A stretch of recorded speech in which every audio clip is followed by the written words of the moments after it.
the main event in Berlin. We had the ring general Gunther defeating Randy Orton clean to retain his WWE Raw Heavyweight Championship.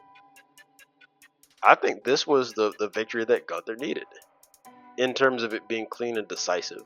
Right. I do have a few questions, or my main question for you is, what do you think about how the match was laid out and the amount of offense and how they presented Randy Orton throughout this match?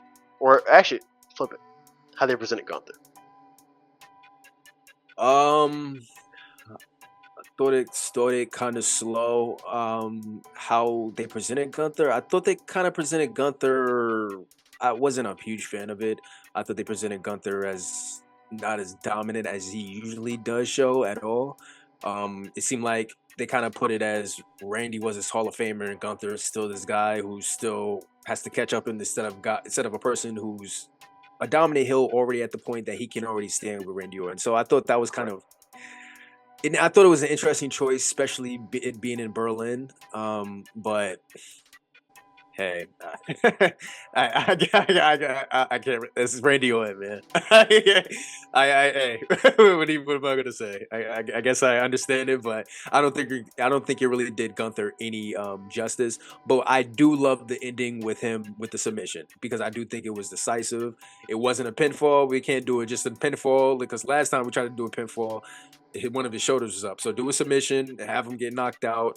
Probably would have been even more decisive if Randy actually tapped, but nevertheless, him getting knocked out, cool. Because he's done that to a lot of people before, so it was appropriate and definitely helped him in that manner because of most of the match. It made him just look less than Randy Orton, basically. Correct. Those are my exact thoughts. I didn't necessarily care for the way they presented him in the weeks leading up to this, and then the actual match itself. There were points where it felt like Gunther was fighting above his weight class, if that makes sense. I will say that Gunther, throughout the match, there were several points in which he did have a respectable amount of offense, but for the most part, it just seemed like the Randy Orton show.